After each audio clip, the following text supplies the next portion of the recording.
This is Wayne Dober from the Funhouse, and you're listening to the Timo and Harley Show. Welcome to the Timo and Harley Show.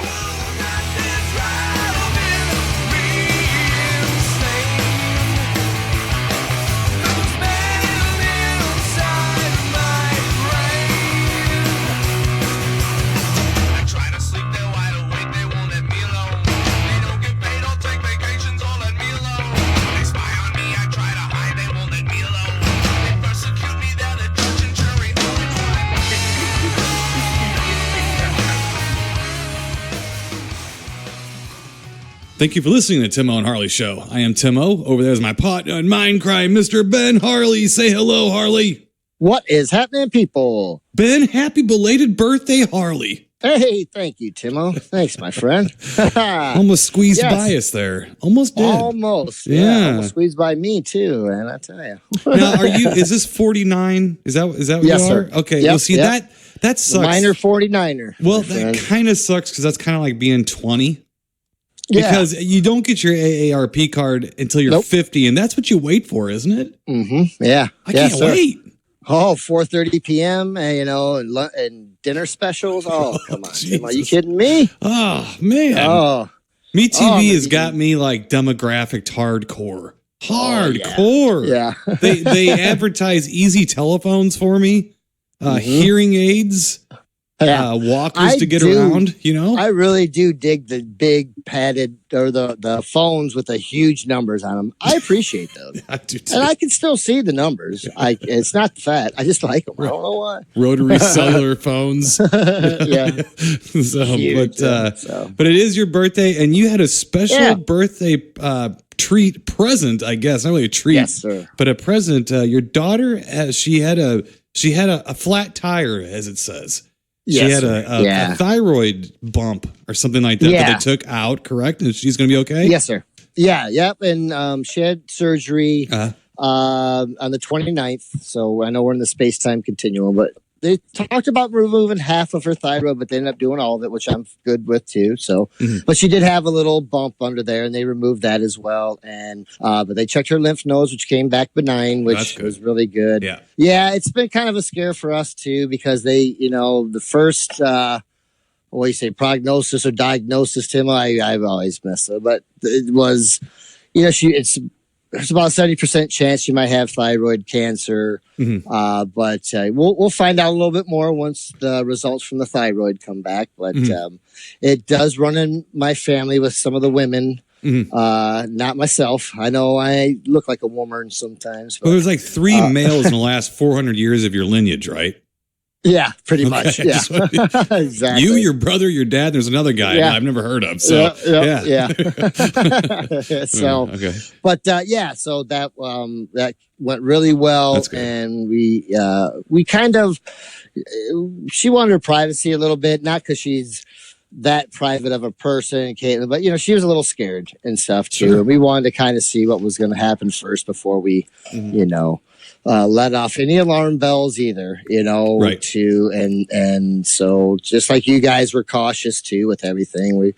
So hopefully I said it made, not that it's that much better, but it did make it comfort me so much that the lymph nodes came back benign, and also that talking with my aunts and cousins, they've had issues, right? And so did my mom. But I think my mom might have had it before I was born. So I apologize. I didn't know much about it. So well, if they checked lymph nodes and there wasn't anything, that's how they probably would travel through that. So I think you'd be all right. I think they got it out there. So I think just keeping an eye on and everything, which is what you have to do no matter what. Once you've had any kind of, and we know this now all too well, but once you've had any kind of history with cancer of any sort, then you have to keep people can be keeping an eye on you. But I think maybe all of us ought to be scanned. But maybe all of us just don't want to be scanned. Too. That's true. Right. But that's good. Very good, Mr. Ben Harley. Glad to hear that. I'm sure that was a good birthday present for you, for her to come out of that surgery with flying colors, because you know how those surgeries can go. Yes, sir. I was worried about that. Yeah. No, you're right. But still, I was nervous for her, and she, but yes, thank you once again. And it was a nice outpouring from friends and family too. So we really appreciate that. Very good. So I can also report back with all these health scares we've been having, and Angio's feeling much, much better. She's coming out of the effects. The chemo's pretty much out of her now. The radiation has to get a little bit more out as well, but definitely feeling a hell of a lot better. I mean, able to. She actually she's been drinking little bitty glasses of wine at night. Just good. One good little bitty glass. That's it. And then she tends to just pretty quickly. But she's getting it down a little bit. So so she's having a road to recovery, Mr. Ben Harley. So that's good. And speaking of roads to recovery and birthdays, Chance, my son, he turned 12 here recently. Yeah. And so I got to transition, Mr. Ben Harley, from a ailing wife who couldn't get off the couch because of radiation and chemo to the very next weekend, that wife making sure that our 12-year-old could host a big birthday party with other 12-year-old boys. Oh, screaming boys. And a few of them got to spend the night. Oh, good golly, Miss Molly. That's, boy, Tim, you got nerves of steel. And my parents-in-law came. Oh, and they, good people, nothing wrong with it. That's a lot for, I told my mother-in-law. To take on Timbo. That's a lot. I told my mother-in-law, she heard the kids screaming and she looked at me and she knows me. She knows how I am. She's like, probably about done hearing that, aren't you? I go, last week your daughter was on the couch and couldn't get off of it. This week I've got this. I could probably use a break. No, maybe a little, Just a little normalcy, And then you just disappeared, right? Right. Wait, where's Timo? Yeah, just a cloud of dust and smoke. It was over. In the shape of you. Yeah, that's fun. But no, we had a nice time. They actually took Chance for the week, so that was nice. So nice. Right after all that insanity, they took Chance. Did catch a break. And then Angie went right back to work. So I'm stuck at home myself. I'm like, oh, geez, God. Yeah. I'm trying to make Angie understand, like, I'm a little behind you here. My nerves being rattled. So, but. We're still shot. Yeah. Well, let's get to some stuff that I watched, Mr. Ben Harley, and we'll try to scratch. We'll try to rub the stress right out of that hair, Mr. Ben Harley. From 1972, watch the Amicus movie Asylum. Okay. Yeah. That is the anthology movie where the psychiatrist goes to the asylum and he walks. We watched this. We reviewed it, I think. Yeah, we reviewed it quite a while ago. Yeah. So then he has to pick out who is the doctor that went mad. And he talks to all the people and stuff. It's okay. It's all right. It was just one of those like throw a dart at the wall. Angie was like, I kind of want to watch some in color. It's sad.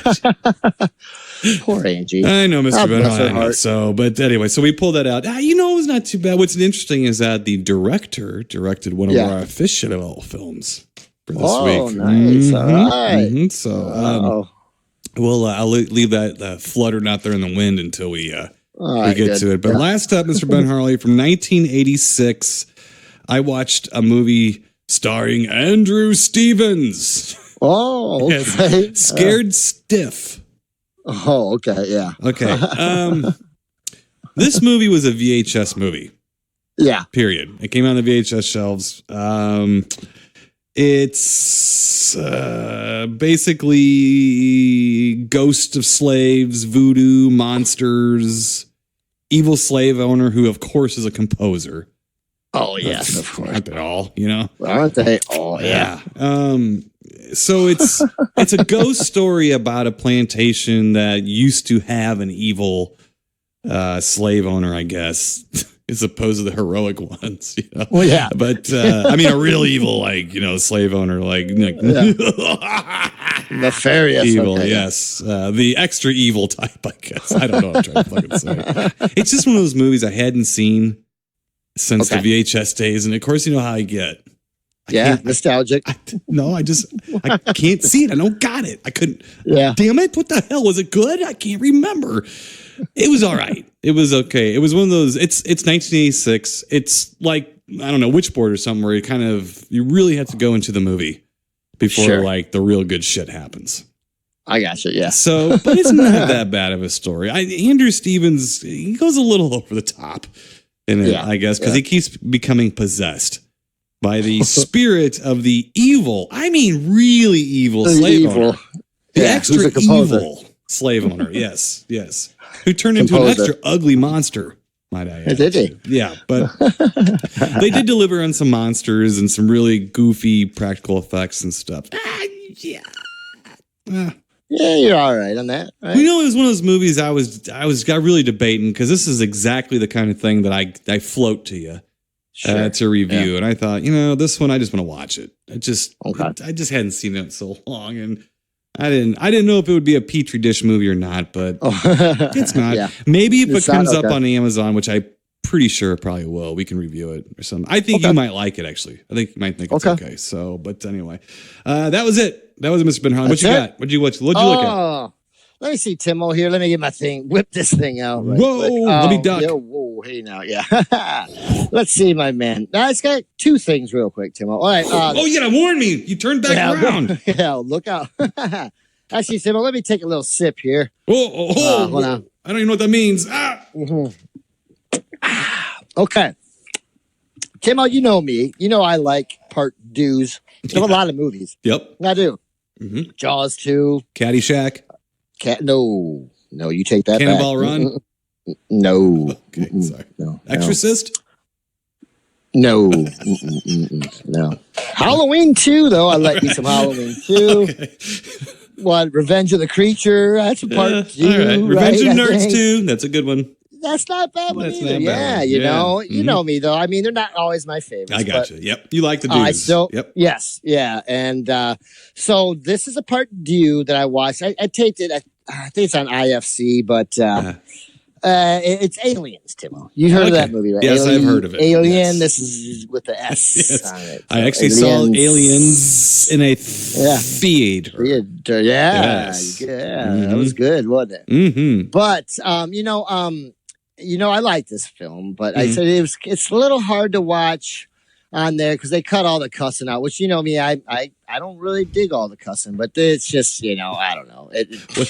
They either just like make it go mute or really put a stupid word in there on top of it. Yeah, and it's just Bill Paxton sounds awful. I bet he does. He just watch The Shining sometime and listen to Nicholson freak out on regular TV. Oh God, yeah, I used to always laugh at old Jackie Gleason. I always sound like Fred Flintstone in the Smokey and the Bandit. So I was like, oh God, but yeah, so I do enjoy this film, always have. Now it like I know I'm not a no dummy. I know it's not Alien, but I do think, and I was thinking about this a little bit more. Like, what else were they going to do though? I mean, they could have followed, Sigourney a little bit more, but at some point, the Marines got to get called into this thing. You know what I'm saying? So for me, I was thinking about like really what other path could they go from Alien except for her floating on the ship. And so I kind of, whatever. It is what it is. I try not to. This one, it's not like I feel like I have to defend this movie, but, a lot of people are just like, oh, it's an action flick. Yeah, but there's some scary stuff also in this movie. But then again, when I was a kid and I first saw that and they all started to come out of the walls and stuff, and the Marines couldn't tell where they were coming from and I was like, there's that many of them. That was intense. You know what I'm saying? It's, especially because the first movie, the Alien, was such a bad, you had to flush it out the exhaust, port, to get rid of it, and so anyways. But they didn't have many weapons either on that ship, which and they didn't know what they were up to begin against. with. Yeah. Yeah, for sure. But, watching it this time, I've always enjoyed Newt for some reason, the little kid. Now, sometimes some of the stuff, they give her some corny lines. Ripley! Yeah, but for the most part, she's kind of a badass, like at first, when I love the part where they're talking, well, they're here to save you, and she's like, it won't matter. It doesn't matter, right. And I like that. I'm like, no, it doesn't, because it doesn't matter. It doesn't matter. And, and I thought she added a little bit to the film. I love Bishop in it. I love most everybody. Yeah, Lance Henriksen's great. I think with me, I didn't like it much when I was a little kid when I went and saw it. I couldn't have been very old when I went and saw this movie. No, I mean, I was a young teen. I think my dad took me to see it. As a matter of fact, I loved Alien. Yep. Absolutely loved Alien. And I knew Alien terrified the bejesus out of me. Yeah. And I knew what I was getting into with this one. I knew, but I think for me, I really liked the idea of almost all of it. And I didn't like how some of it was pulled off. And I don't like Sigourney Weaver. And we've been through this before. Me too. And I didn't like her that much in this. That was one of the points I wanted to make. Kind of. Yeah. I mean, it's not that I don't believe she's tough. It's got nothing to do with that. I don't find her appealing. And to be quite frank with you, she wasn't very likable in Alien.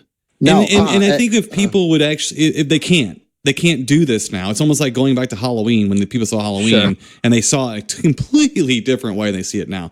But in the Alien, she was kind of a bitch. You didn't think she was going to live.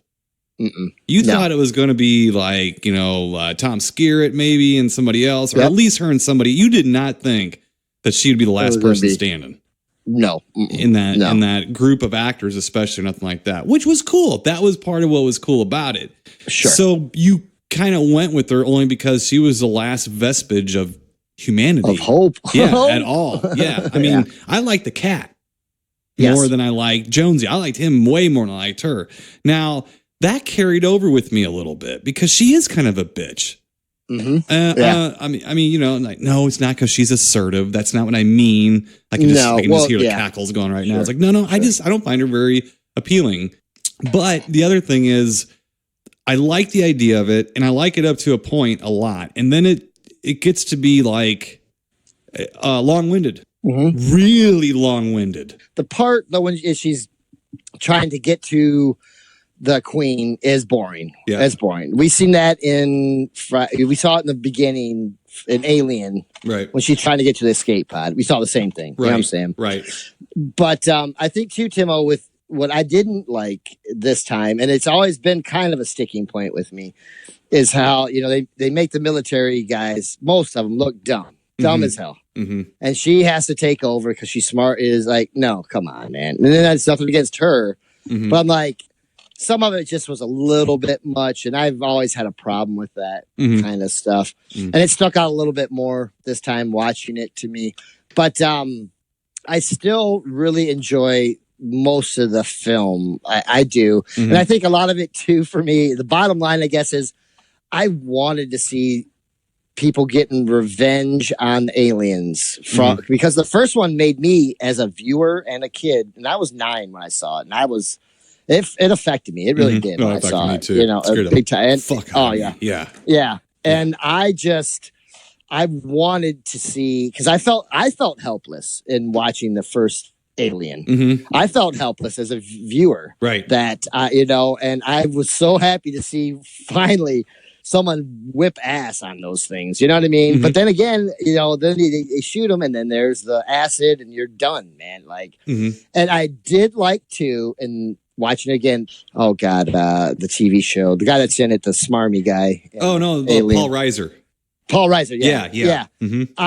He's good in it. He's so smart, and I like the fact how they were going to try to transport him back, and the whole time he's like, this is a $1 billion, installation or more, what a multi-billion-dollar installation. We can't blow it up. And then he's like, well, maybe I could get an alien back, and all that smarminess I like too. I was like, I kind of forgot. I sometimes forget about that angle, which I like. I do like, because then.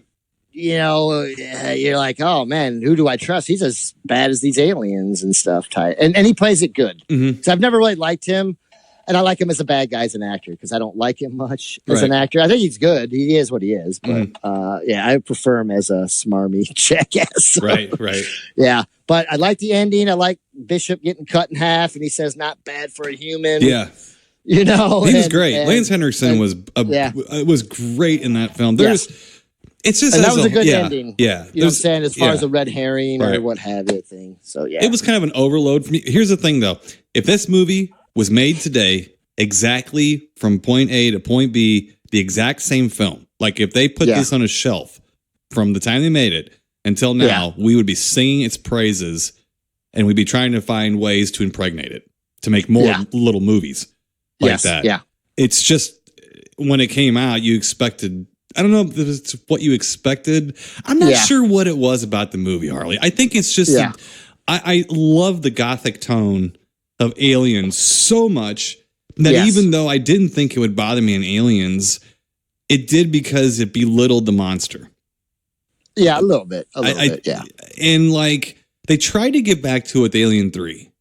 And I just don't think it worked. I mean, I just don't think it was as good. And that's a good movie, but for me, for some reason, it's forgettable. It is. I really want to like it. It's a good movie, but I don't really like it either. And I was pissed. Mm-hmm. I'm like, so we went through Aliens and did all that, and then now Newt's dead, and what's his face is gone, and Bishop's fucking head's left, and like, oh, boo. Yeah, you survived. She survived. Boo!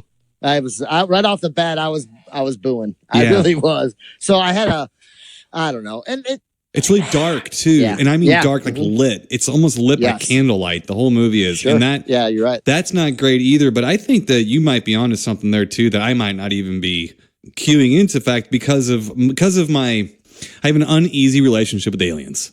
Let's just put it that way. I do like it. I watch it every now and then. I enjoy it.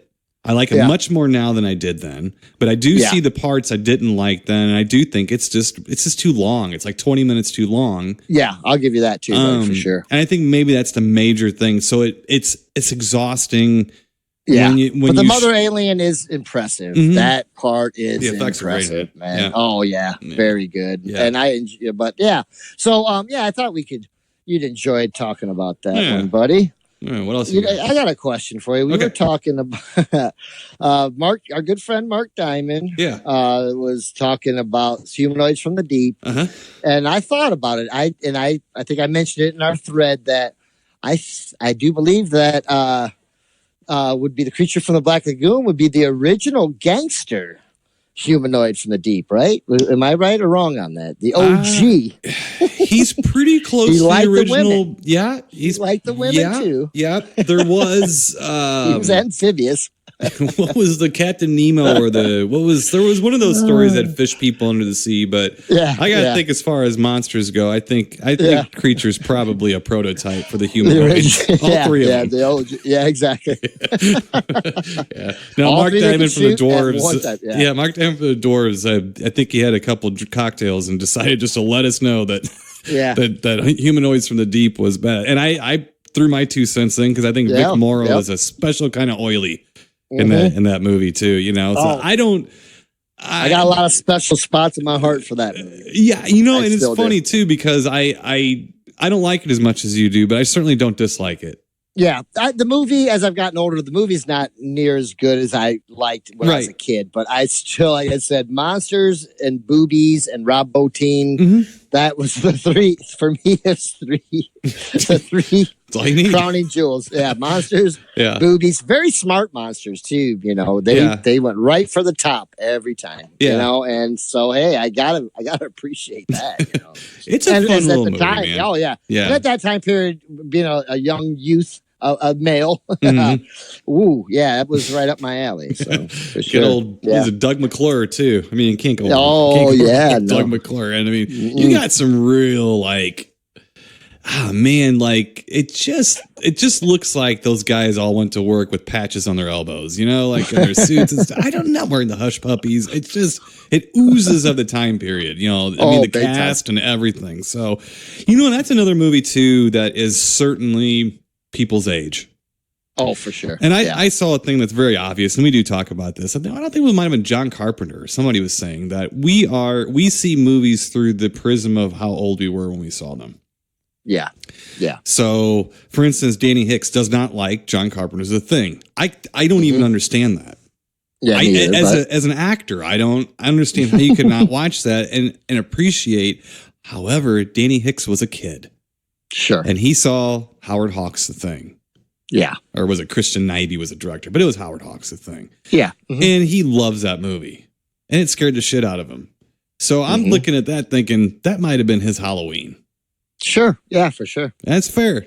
That's fair. Mm-hmm. Okay, that's fair. I mean, I get technical and go, yeah, but they're both based on a book, and Carpenter's is closer to the book. You know? But you're gonna have to digress. I'm about to, digress. So it's it's an interesting theory, and I think he's right, because all the movies I love like that, I think it had more to do with what was going on in my life. Yep. And how it made me feel that moment. Yeah, I'll go along with that, buddy, because there's a lot of them like that for me. Well, let's take the giant spider invasion, for instance.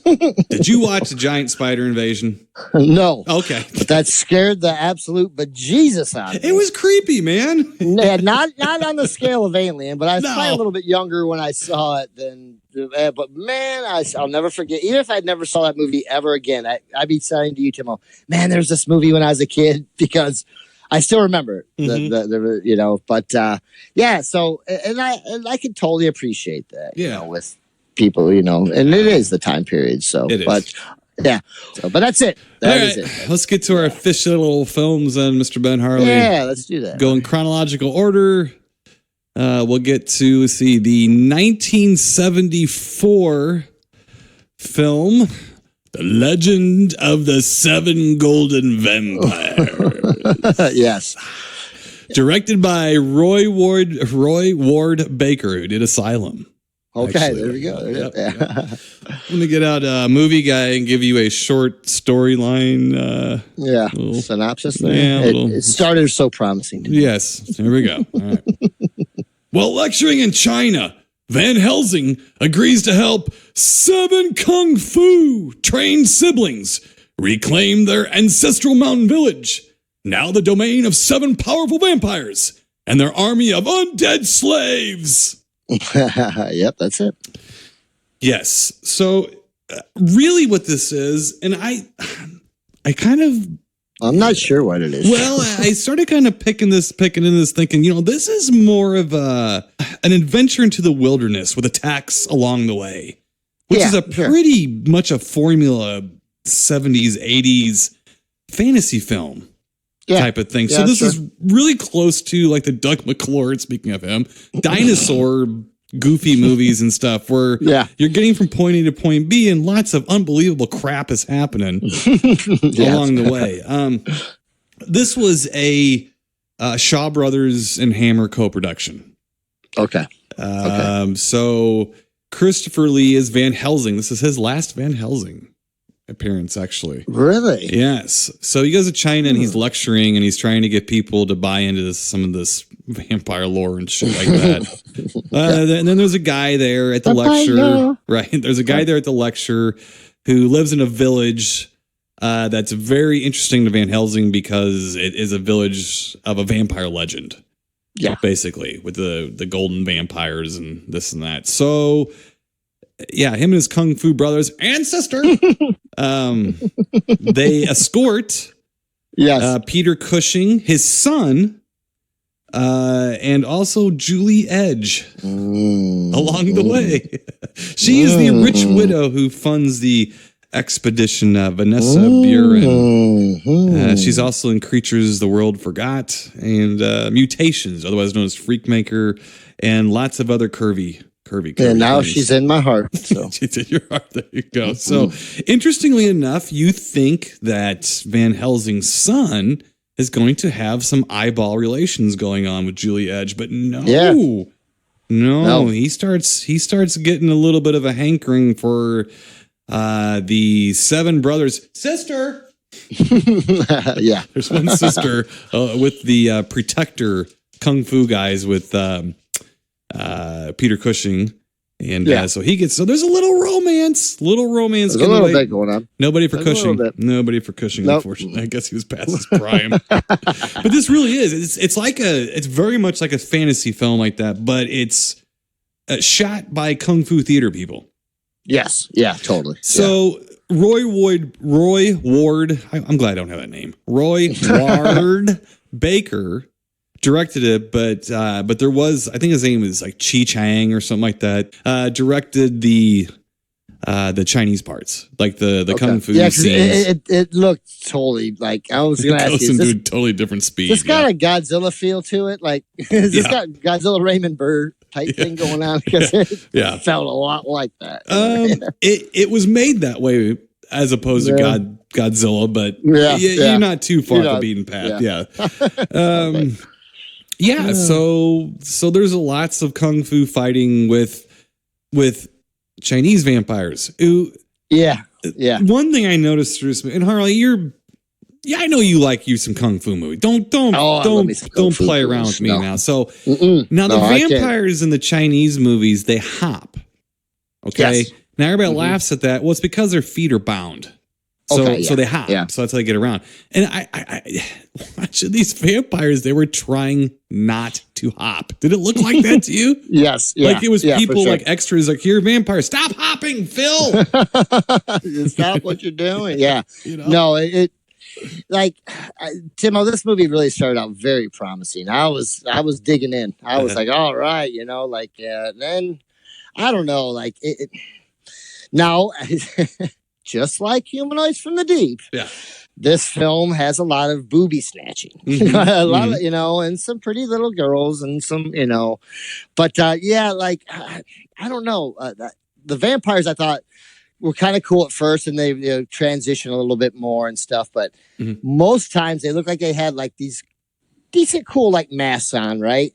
But then it looked like pencil fangs with spam like stuck on their face. You know what I mean? Like, it just it took a lot of like okay, but it wasn't awful by any means, but this movie was very confusing for me too, and I'm usually pretty good at keeping up even these silly ones, but like it's just there's a guy who goes to Dracula's castle in the beginning. Yes. Okay. Yeah, and he's like one of the he's kind of like a Attila the Hun type guy or something. Yeah, like, he's a villain. It looked like he went there on feet.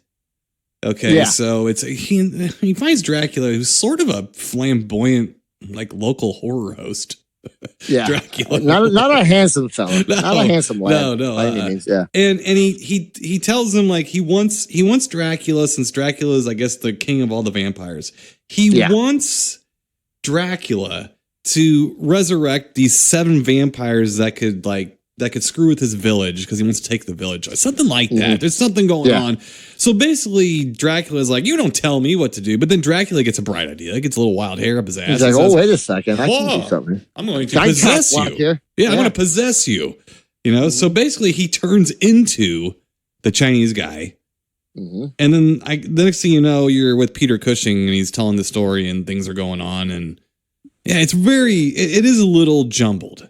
Now there is 2 different versions of this movie. It was released in the United States like 15 minutes shorter, and I think it was called like 7 Brothers Meet Dracula.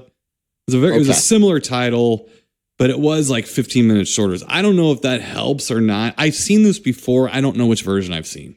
I don't remember what version I've seen. So I don't know if it would help or hurt figuring out what's going on. I imagine maybe some of the booby scenes with all the ladies in a circle gyrating and screaming at the same time, getting bled into a pit of blood. That was a little crazy. Yeah. So I don't know if that was deleted. I have no idea what was. I'm just not aware of it. But that's what the brothers and sister have gone to get Cushing as Van Helsing to come to their village and to help, even though he's kind of a little long in the tooth, a little older. Yeah, a little long. But not bad. Yeah, and Cushing kind of tells him, well, I tell you, I battled Dracula. I know the European vampire, but, your Asian vampire is a little different. And they're just like, you'll know what to do. And he buys into that and just goes. I am Peter Cushing, I will know what to do. Yeah. So he goes, didn't take much coaxing. Right. And then that journey is where perils lurk. Like and the first one's kind of crappy. They get ambushed by some bandits. It's kind of like a mob boss kind of guy. Yeah. And kind of like a wagon train moment. And then they have to go on foot from there. Yeah. Right. And so basically what happens is you can almost tell, like, like the people are about to get ambushed, and then you can tell it's like, cut! Yeah. Chi Chang, you're up! And then he comes in and starts directing this insane karate scene.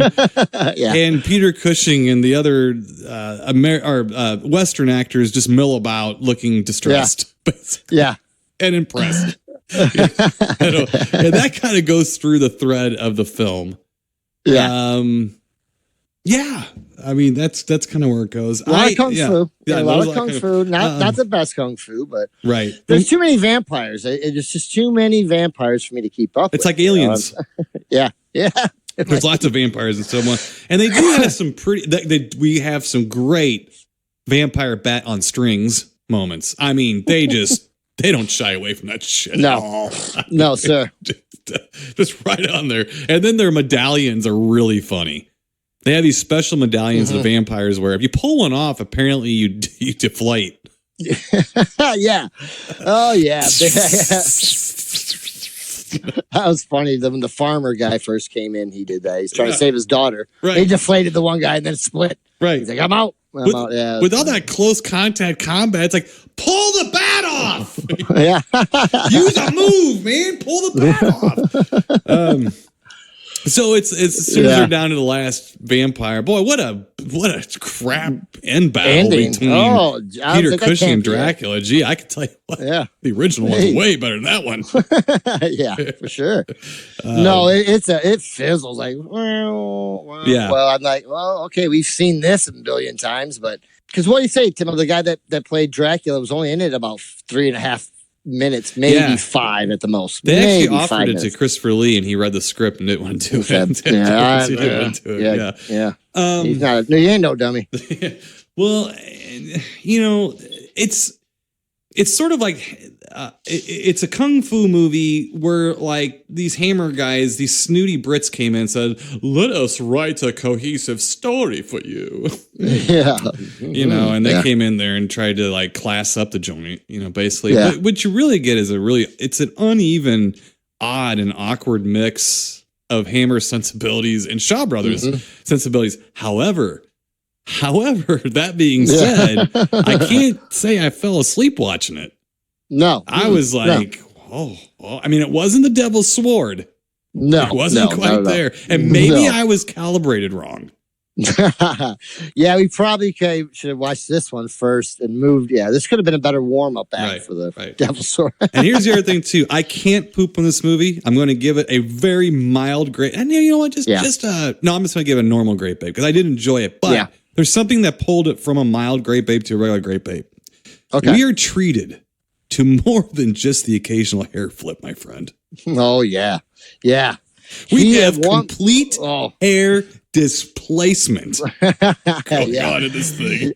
Yeah, there's one point where he's like swinging a lantern. And I'm like, I think some of it was him and some was a stunt double. But boy, was he going at it, man. I was like, there's the hair. That hair's going whipping around, man. Yeah, it was... Nice. I got a little jealous for a second. I almost thought it might have pulled Angie out of her chemo haze because she went, "Oh, look at that hair! What do you mean? Yeah, what do you mean? I'm sensitive. Stop it!" Yeah. But I'm not even going to leave the room now. Yeah, it was noticeable. That's what I mean, though. It was very. I mean, it was all over the joint, man. That's good. But I'm going to give it just a regular Great Babe, and I understand why somebody could not like this, but I kind of went into it like the Devil's Sword in a way, and then I got Peter Cushing in there. And it was almost interesting and fascinating just to watch these people work together. Yeah. Because it was very clumsy. It was clumsy. But I mean, if you got a 30-minute video of car accidents, I'm going to watch that too and probably enjoy it a whole lot. And I don't know. To me, it was a harmless, fun movie. Could have been about 10 minutes shorter. Sure. Yeah. I mean, and usually I think that'll tidy up most of these movies to begin with. I think so. I'll go along with it. You know me, I'm like that a lot, but yeah, you're right. This definitely could have used it a little bit. But the ending for me, I said I just gonna give it a mild Great Babe up too. I had real high hopes at the beginning, but they kind of fizzled, and then the ending really just that was like that. That guy didn't even have Dracula in there. It's awkward, but what do you expect? Yeah, I mean.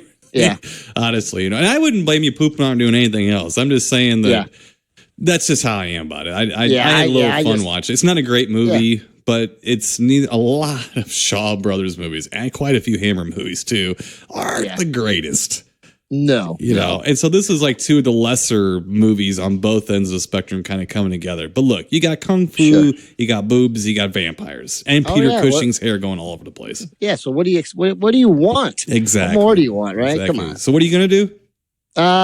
Just a real mild grape ape up. All right, I'm gonna give a normal one because of the hair displacement. I couldn't help it anymore. Yeah, I was almost just aroused by it. Yeah, you were taken back. It was great. Yeah. All right, moving forward here, Mr. Bud Harley. Our next official little film is, amazingly enough, I don't think we have ever reviewed this film, which is a bit of a shocker. Kind of weird. Yes. Yeah. From 1987, we have the film Hellraiser. Yeah, Hellraiser. Maybe you've heard of it. If you're listening, it's a little movie, just a little horror flick. Yeah. Right. All right. Let's see here. I'll give out movie guy and give you a storyline summary. Here we go. Okay. An unfaithful wife encounters the zombie of her dead lover. The demonic Cenobites are pursuing him after he escaped from their sadomasochistic underworld. Before we start, this is an X-rated Time Bandits. Yeah. Give the map back. Give the map. Even with the light shining up, man. I'm telling you. Okay, let's get that out of the way. Yeah. I kept thinking about Time Bandits. I'm like, man, this is a lot like a rated R Time Bandits. I mean, I love some Time Bandits. No little kids, thank God, in it. But so this is the classic 1987 film Hellraiser, directed, interestingly enough, by Clive Barker, which I do believe this was his first feature film. Now, he went on to do Nightbreed, which I like. I don't think you do like. I don't like the re-edited Nightbreed at all. Yeah. At all. I know one of our good buddies is Joel Robinson. I think he did the artwork for that reissue, and I love the artwork. But the re-edit of that movie, where the fuck is the original one on Blu-ray for me? Thank you. Yeah, I don't like it on a boat. I don't like it with a goat. I don't like it. Okay. I didn't like it then. I don't like it now. Yeah, I don't like it with a cow. He also directed Lord of Illusions, which I have much better feelings towards. Yeah. I really can't remember that a lot, but I think I sent you that one to review, so maybe we should do that soon. Okay, sure. Now Hellraiser, the movie that we speak of this week, I've had an uncomfortable relationship with for many, many reasons. One of them is a little later. It came out a little later in the cycle. You know how I get right when we get to 87. Right around here is where I start getting cranky. A little bit, yeah. Deservedly so, though. I mean, yeah, but see, to me, this movie is more of a dark and like gory fantasy film. Yeah. I'll go along with that. Like a Lord of Illusions or The Mouth of Madness and a Time Bandits or something, where there's monsters coming through the portals, coming after someone for something. Yeah, and there's looking for something. There's bad people trying to help them out, help them to their ends or whatever. But it always kind of came off to me that way in a bit, and I don't know. It felt kind of odd. Sure. And the other things too, and I don't know if you picked up on this too. You got to really watch the movie for a very long time before you get what they called Cenobites. Okay. Which were the themed monsters for the, Pinhead, which was actually referred to as lead Cenobite. Because there's something I do agree with Clyde Barker on. I hate Pinhead. I hate that word. I hate that name. Yeah, I can't it's stand it. It's kind of dumb. It's not really. They look like nails anyway. Yeah, and it's just, to me, it always demeaned him a little bit, I guess. Demeaned the monster a little. Well, for me, Pinhead, because being a Ramones fan was just something too. Like, Pinhead, so it didn't scare me. Right. Really, Barker said he was supposed to, the name of him was Priest.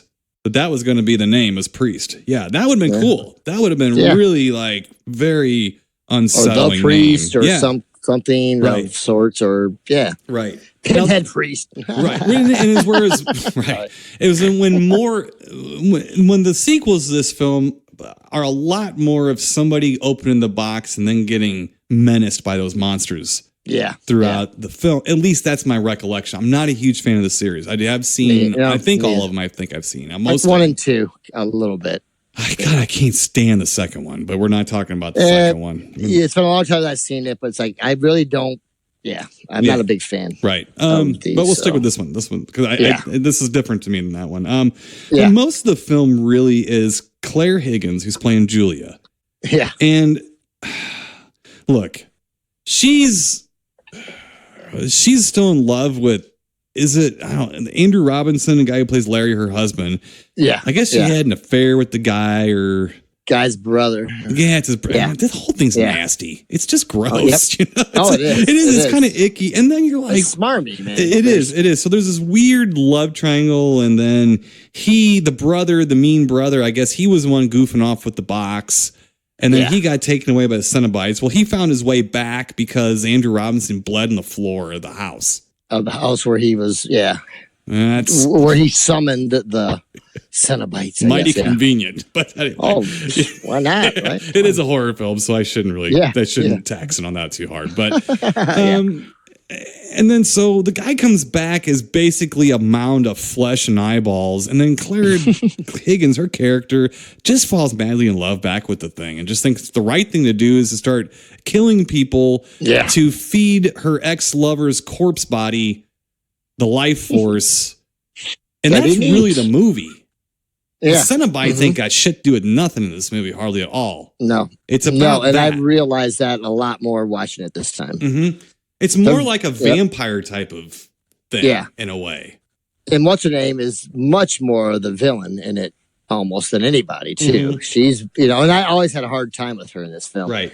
But she looks fucking awful and mean and fucking. Well, that's the thing too, because I can't say this in a non-offensive way. So close your eyes. Everybody listen, close your eyes. I can't say. Yeah. But do you agree with me? And maybe I'm wrong here. But just shh. Do you think she's really not that worthy of making such a fuss about? Definitely for sure. Yeah. Well, sometimes I don't know if they amped her up or just the way they put her makeup on, but she looks very like, oh my God, she almost like Herman Munster. It's like uptight, so uptight. She's like wound up, like the girl, like People Under the Stairs. That woman, what's her name? That played. Yes, exactly. How she's just wound tight and just the way she was dressed. And I don't know. I don't know. And then Ashley Lawrence, who's a big part of at least some of the sequels moving forward is I guess the daughter Kirsty. So and she's not much of the film either. No. It's really basically the married couple, and there's the secret up in the attic, which is the corpsey. How you wouldn't smell that or see him? Never mind. Well, or the dead bodies that are maggots are growing out of. You wouldn't smell that. It's in the closet. Don't worry about it. Yeah, Andrew Robinson doesn't play the most curious guy in the room. No, he could have found out a lot of stuff. And I like him too. I like him. He was the killer in Dirty Harry. He's a character actor with a wealth of credits behind his name. Yeah. But I've always had a really mixed and uncomfortable relationship with this film. Part of it's when I saw it. Part of it was the year it was made. Yeah. How old I was when I saw it. It wasn't what I thought it was going to be. When you saw this movie, you saw that cover with Doug Bradley. On it. Yep. With the nails or pins or whatever they are going in his face. Like, we're in for it here. We're in for something. Yep. Something's going down. Yeah. And then at the end, you get like some, I don't know, man. I mean, you get like him getting some mouthing off a little bit, Yeah. I mean, I didn't feel a lot of threat from the monsters of the film.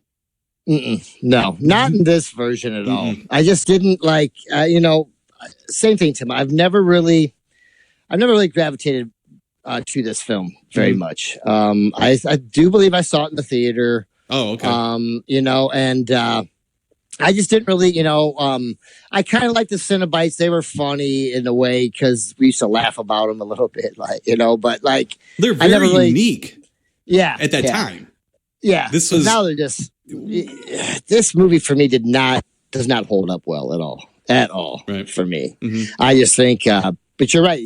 For the time period, they were kind of cool, but I just, I've never really liked this movie a whole heck of a lot. And then after going back and watching it, now I know why we haven't reviewed it, because I really I wasn't ever pushing for it. You know what I'm saying? And we've never really, like I kind of like part 2 or whatever, but this for me, like I said, just doesn't hold up well. Like a lot of it looked real bad, like the monsters, not so much the Cenobites, but the other monsters they had in it, and just some of it just was real weak to me. And I always feel real icky when I'm watching this film for some odd reason. I just do. It's not like I'm not trying to be a mamby-pamby wuss boy, but like I don't know. I don't like. Never really liked this movie. I just never really have. The budget that the movie, I think it was like a $1 million budget. It's a low budget movie, and what they did is they replaced some of what could have been cool practical effects with extra gore and goo, and they look bad. Those practical effects look awful. I don't think all of the effects look bad, to be honest with you. I don't think that's my issue with the film. It's not my issue with the film. I think it's just I don't know. I don't gravitate toward him. I don't like anybody in the movie. No. And it's definitely something deep seated in me, because it's almost like one of those dream movies where things are sort of there and sort of not there, and what reality really happening and stuff. Yeah. And now this movie plays it much straighter than a lot of these other movies does. So it's not that, it just feels that way. And I tell you one thing too, while we were watching the movie, I looked over at Angio and said, somebody who made Silent Hill is a huge fan of this movie. Yeah. And I hate Silent Hill. I have an aversion to that. I would rather watch Rob Zombie's Halloween. Ooh, now I'm going to hate that too. I'm going to hate that too. Now you said it all. But I got nothing for Silent Hill. Nothing. Sure. Like, at least in Halloween, I can throw popcorn at the screen and compare and contrast and do something.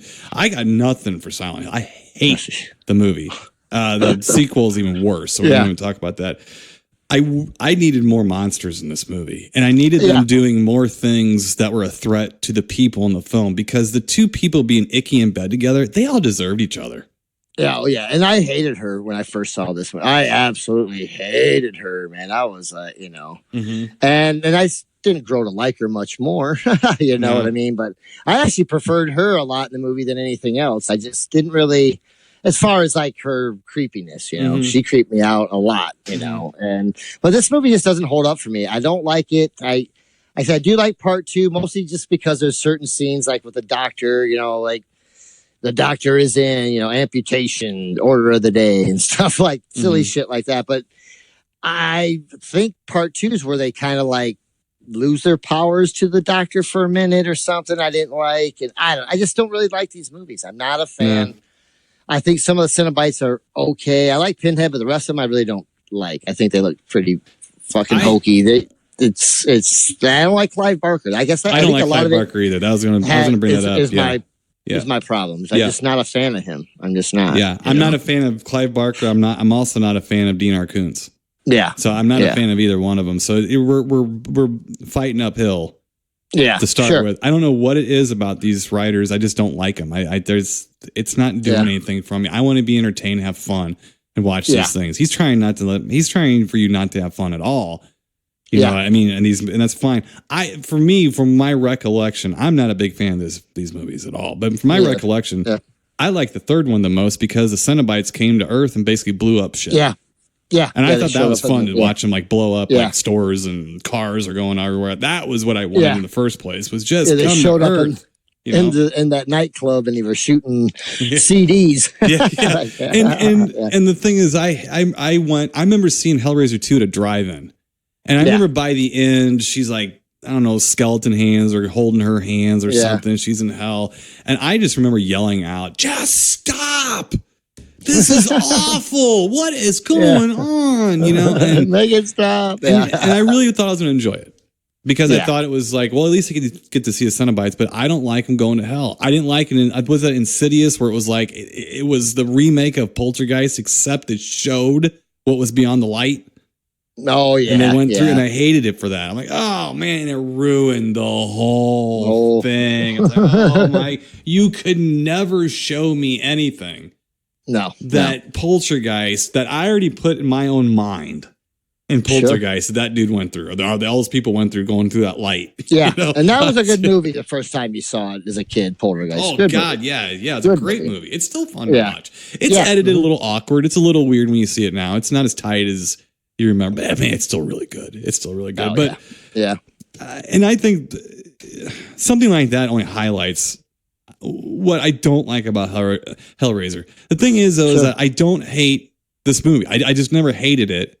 I just never really liked it that much. I wanted to like it more. I just don't. Yeah. I know it's fine. It was hard for me this time. Now, this is totally dumb and childish on my part, but like I said, I've always had a hard time with the movie anyhow, but like, what's her name that plays Kirsty? I met her at one of the early horror hounds by accident.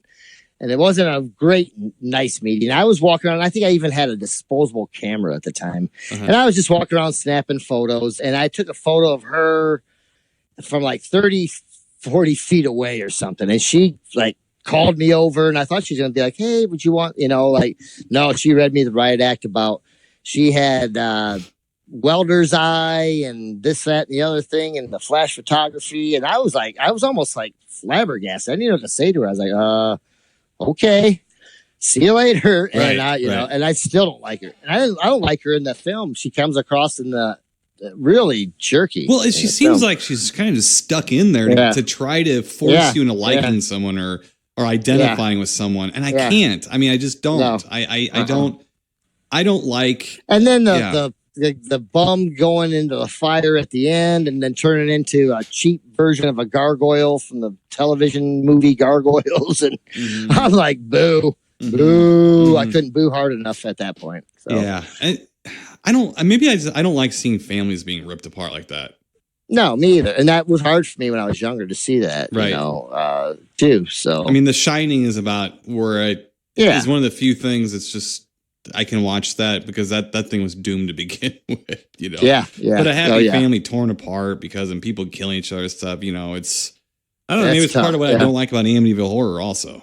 I don't mind the horror of it. I don't like them turning on each other so much. It just, I don't know, it kind of gets... It's hard, yeah. It kind of gets me a little bit, and I know I'm a fan of the second Amityville. Not a huge one, because I think I remember last time I watched that, I was like, what the hell happened to this movie? I like this one. I used to like this one. Tinkered with my movie while I wasn't looking. Yeah, what happened? Yeah.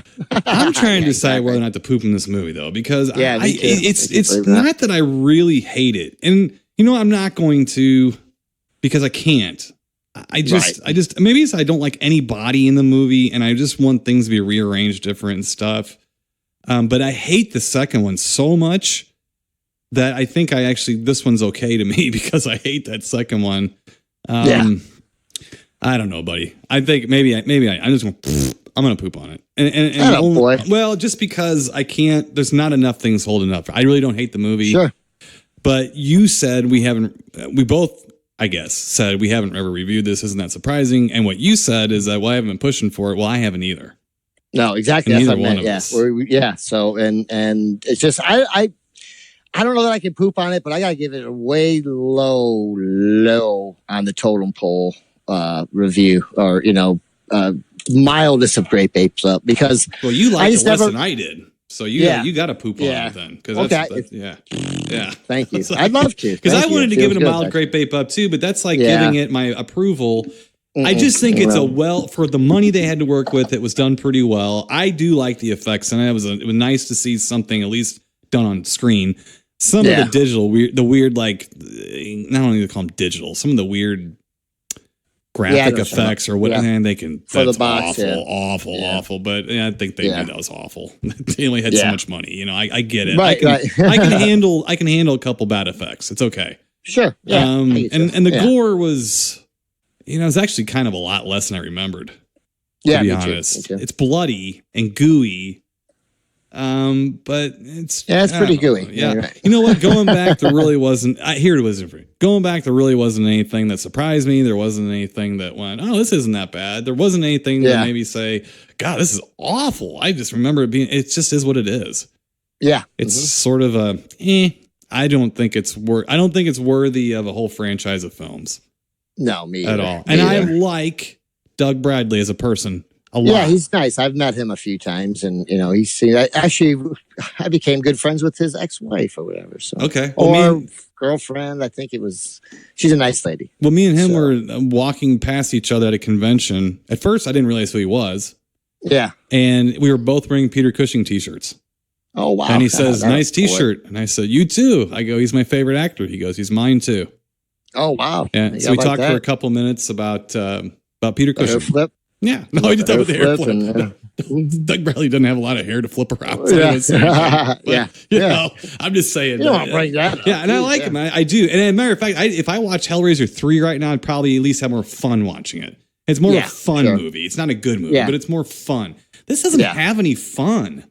No, I'm not at all. If it had a little fun or something, okay, fine. But it's just trying to piss you off. It's trying to be.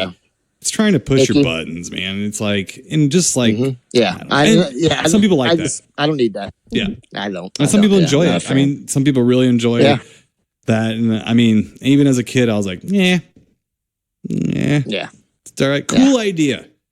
I like the designs of a couple of the monsters because I think the designs of some of the monsters in Silent Hill are kind of neat. It's just a shitty movie.